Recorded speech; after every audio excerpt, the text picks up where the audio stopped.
Assalamualaikum warahmatullahi wabarakatuh. Bismillah, alhamdulillah, salatu wassalamu ala rasulillah Sayyidina wa maulana Muhammad ibn Abdullah wa ala alihi wa sahbihi wa mawalah ma ba'd.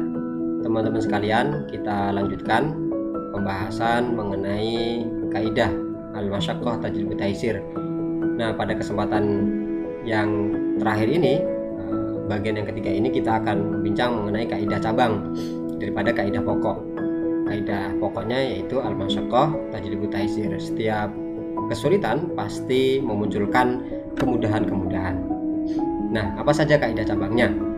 Yang pertama, idza dhaqal amru ittasa'a wa idza tasa'a al-amru dhaqa.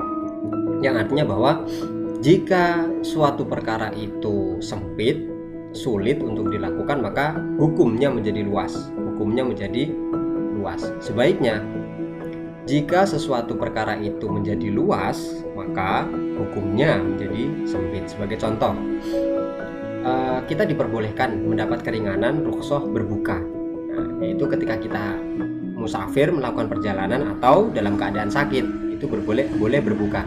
Musafir atau sakit, keadaan sakit itu merupakan kesempitan, menimbulkan kesulitan, maka hukumnya diperluas. Ketika kita sedang berpuasa, maka boleh berbuka gitu.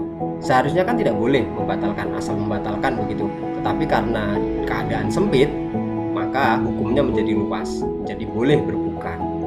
Termasuk ya sholat dalam keadaan duduk itu boleh dilakukan sebagai keluasan hukum atas kesempitan, misalnya orang tidak mampu berdiri dan seterusnya. Ketika orang yang musafir dan orang yang sakit itu telah sembuh, artinya keadaannya sudah luas, sudah lapang lagi, maka hukumnya menjadi sempit. Ya, dia wajib berpuasa lagi, tidak boleh asal berbuka gitu. Idza dhaqal amru ittasa'a wa idza tasa'al amru dhaqa. Itu yang pertama. Yang kedua, ad-daruratu tubihul mahdhurat, bahwa keadaan darurat itu memperbolehkan sesuatu yang tadinya dilarang, yang tadinya diharamkan. Sebagai contoh, dalam merealisasikan keselamatan ad-daruriyah al-khamsah, keselamatan jiwa, keselamatan akal, keselamatan agama, keselamatan keturunan, dan keselamatan harta benda, maka kita diperbolehkan mengonsumsi atau berobat dengan barang yang haram, termasuk kebolehan membuka aurat ketika berobat gitu. Karena apa? Ya karena tadi keadaan darurat. Maka dalam keadaan darurat kita boleh melakukan sesuatu yang tadinya diharamkan. Yang ketiga, ad-daruratu tuqaddaru biqadriha atau biqadariha, bahwa keadaan yang sulit tadi, yang pertama tadi, ad-daruratu tubihul mahdhurat, ini dijelaskan dengan kaidah ad-daruratu tuqaddaru biqadariha, bahwa keadaan darurat tadi diukur seperlunya saja, tidak boleh berlebih-lebihan. Sebagai contoh, kita kan boleh mengonsumsi barang haram ketika keadaan darurat, tetapi mengonsumsinya tidak boleh sampai kenyang, sampai mabuk sehingga kecanduan. Ya seukurnya saja untuk menyambung hidup, menyambung nyawa, tidak sampai kenyang, tidak sampai berfoya-foya. Termasuk kebolehan membuka aurat ketika berobat itu juga tidak boleh dibuka semuanya, tetapi diukur seperlunya saja, yaitu pada area yang dibutuhkan. Jadi kedua kaidah tadi, ad-daruratu tubil mahdurat, dibatasi dengan ad-daruratu tuqaddaru biqadariha. Nah, kedua kaidah cabang ini sebenarnya nanti berhubungan dengan kaidah pokok yang keempat, ad-daruratu atau ad-dararu yuzalu.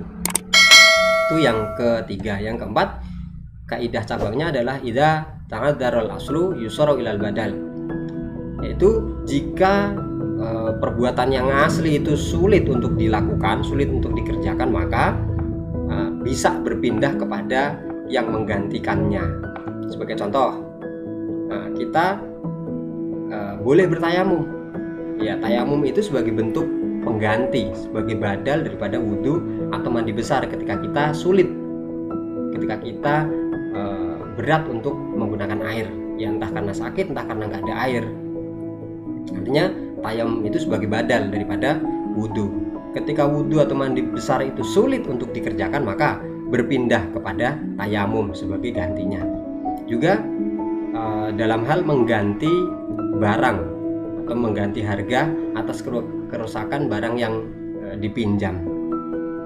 Nah, ketika kita tidak bisa mengganti barang sesuai dengan barang yang dipinjam, yang kita pinjam, maka ketika barang yang kita pinjam itu rusak, maka kita ya diperintahkan untuk mengganti seharga barang yang dipinjam atau mengganti barang yang senilai dengan barang yang kita pinjam yang kemudian kita rusak itu.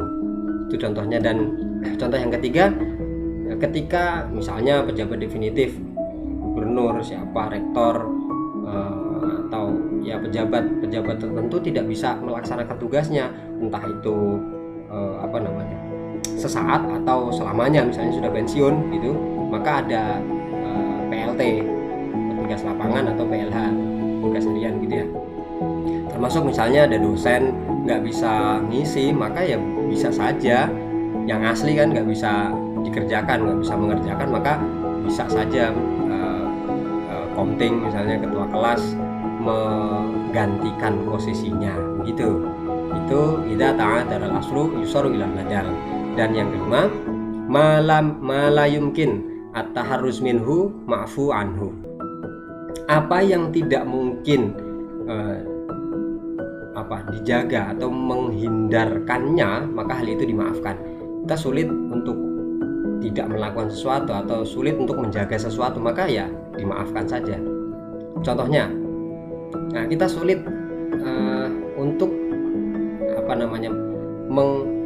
menghilangkan rasa sisa yang ada di mulut, maka ketika berkumur saat puasa, rasa itu kan masih ada dan itu sulit untuk dihilangkan.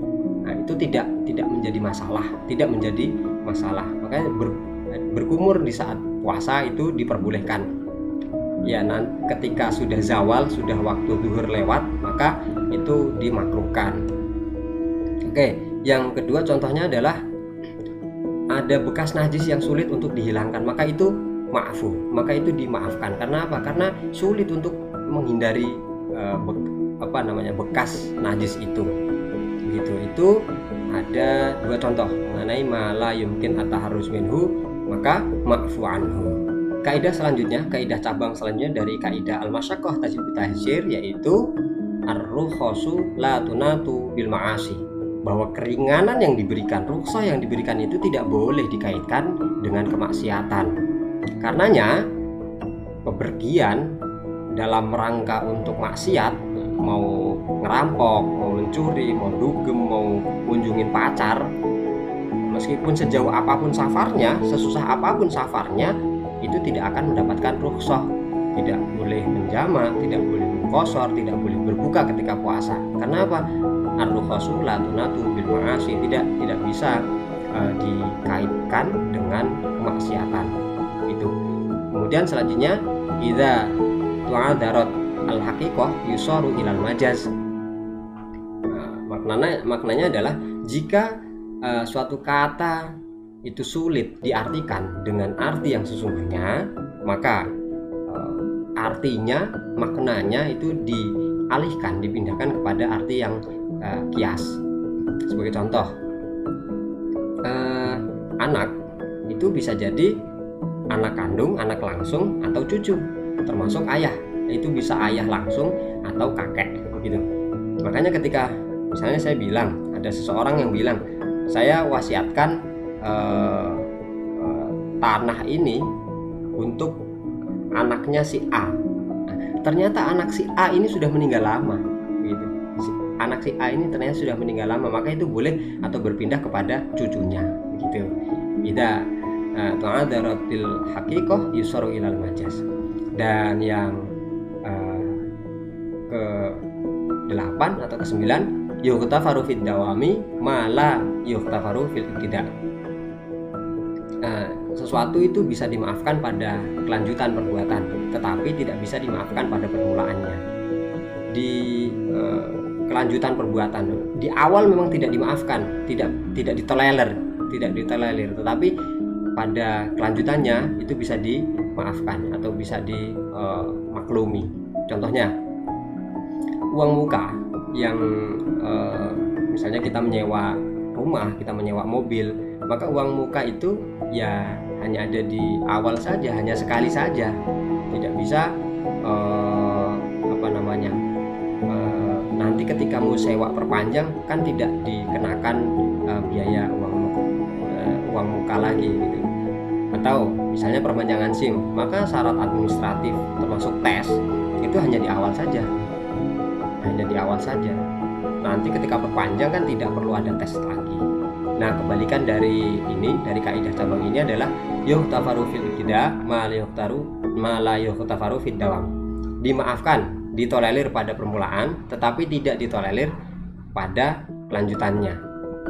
Misalnya perkawinan saudara, karena nggak tahu, misalnya saudara saya, seibu, sepersusuan, karena nggak tahu di awal, itu ditolerir. Maka di tengah-tengah, misalnya sudah diketahui bahwa itu saudara saya, saudara seibu atau saudara sepersusuan, maka harus dipisah apapun keadaannya. Misalnya sudah punya anak, ya harus tetap dipisah. Misalnya sedang hamil, harus dipisah. Kenapa? Itu perkawinan yang tidak sah, perkawinan yang fasid. Begitu, itu di awal karena nggak tahu ditolerir, tetapi ketika sudah di perjalanan dan diketahui keadaannya, maka harus dipisahkan keduanya. Begitu. Dan termasuk minum alkohol, misalnya kita nggak tahu di awal, dikira kopi, dikira minuman biasa, nggak tahunya itu minuman keras. Karena nggak tahu ya dimaafkan, tapi kemudian kok ternyata enak, diminum lagi, ya nggak boleh. Nah, selanjutnya dilarang, tidak boleh diminum lagi. Begitu ya teman-teman sekalian, beberapa cabang daripada kaidah fikih al-masyaqqah tajribu tasir, mudah-mudahan memberikan kemanfaatan. Wallahu a'lam bishawab. Wassalamualaikum warahmatullahi wabarakatuh.